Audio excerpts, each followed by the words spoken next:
আজকে বড় বড় রাজনৈতিক দলের নেতা হয়েছে, ওর নাম পরিচয় নাই, ওদের শিক্ষা দীক্ষা নাই, যারা সত্য চেনে না, যারা আজাদির লড়াই বোঝে না, যারা হাজার বছরের ইতিহাসের স্বাধীনতা সার্বভৌমত্ব বোঝে না, ওই সকল ক্লাউন কোলামরা আজকে বাংলাদেশের রাজনৈতিক দলের নেতা।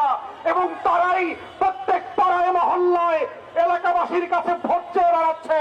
তারা আগামী সংসদটাকে কিভাবে আজাদির সাথে বেইমানি করে, গণ অভ্যুত্থানের সাথে বেইমানি করে বাংলাদেশকে আবার নতুন করে দিল্লির কাছে বেঁচে দেবে, সেই নাটক মঞ্চস্থ চলছে। আমাদের বক্তব্য খুব পরিষ্কার, বাংলাদেশ 5ই আগস্টের অতীতে ফিরে যাবে না। বাংলাদেশে আওয়ামী লীগ ফিরে আসতে পারবে না। বাংলাদেশে দিল্লির দাসত্ব কায়েম হবে না। বাংলাদেশে কত সাংবাদিক সুশীলরা এদেশের আজাদির লড়াইকে দিল্লির কাছে বেঁচে দিতে পারবে না। এই বক্তব্য খুব পরিষ্কার।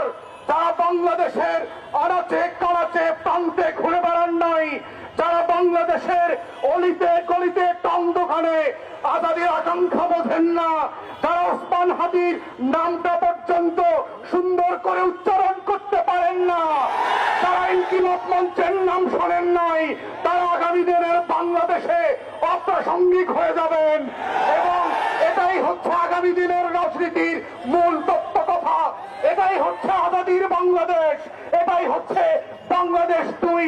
এবং সেই বাংলাদেশ 2 লড়াইতে একটা দুইটা বুলেট না, লক্ষ বুলেট দিয়েও এই আজাদির লড়াই বন্ধ করা যাবে না।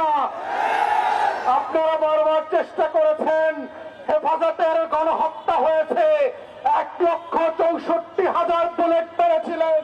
আওয়ামী লীগ ক্ষমতায় থাকতে পারে নাই। বিরোধী দলের 15,000 নেতা কর্মীকে খুন করেছেন, আওয়ামী লীগ ক্ষমতায় থাকতে পারে নাই। পিলখানায় গণহত্যা করেছেন, আমার 57 জন সেনা কর্মকর্তাকে শহীদ করেছেন, দিল্লির আধিপত্য টিকে থাকে নাই। নির্বাচন ব্যবস্থা ধ্বংস করে দিয়েছেন 16 বছর ধরে। গোলাম গণমাধ্যম দিয়ে বাংলাদেশের আজাদির বিপক্ষে প্রত্যেক দিন তথ্য সন্ত্রাস করেছেন, আওয়ামী লীগ ক্ষমতায় থাকতে পারে নাই। পরিষ্কার বক্তব্য, বাংলাদেশের মাটির রং বোঝেন নাই, আজাদির রং চেনেন নাই।